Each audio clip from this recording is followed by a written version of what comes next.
It was really quite good. I could have cut it down to about 45 minutes, and I think it would have been a lot better. But I liked the way he started, saying this isn't a Republican speech, this isn't a Democrat speech, this is a speech for America. I thought the stuff he said about the wall and immigration was great. And even, you know, a few bows to the Democrats and, oh, all the women in Congress.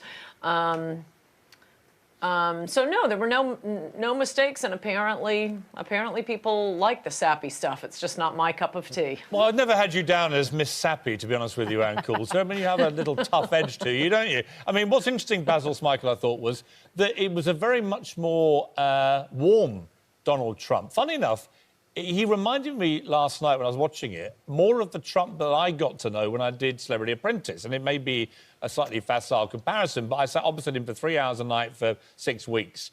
He was much warmer in that environment than I've ever seen him when he's being the president. He's like he plays this big tough guy. Last night, for the first time, I thought he's actually trying now to slightly soften the hard rhetoric, and I was actually very pleased to see it. As it turned out, so it would appear with the American people. 72% in a CBS poll said that they approved of his speech.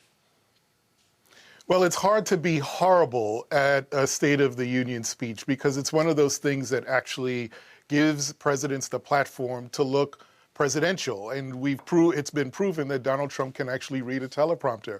It's the one time in the year that he's actually on script. And it's also the one time it seems that through this vehicle that you have a sense of what the collective sort of, I don't know if I want to use the word wisdom, but the collective thinking of his administration is. So through that vehicle, you have a Donald Trump who tried to appeal to the sort of the bipartisans in the room to say that we can do this together. The truth is that by tomorrow morning, he's going to undo all of what he just talked about. There were a couple of points that I thought were interesting.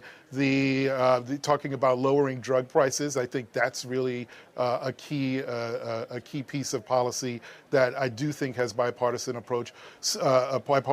So does the criminal justice reform. That's something that members of the House and the Senate have been working across the aisle to get done. So if we focused on those things, I think, you know, there's some hope. But everything else, a hit at the Democrats.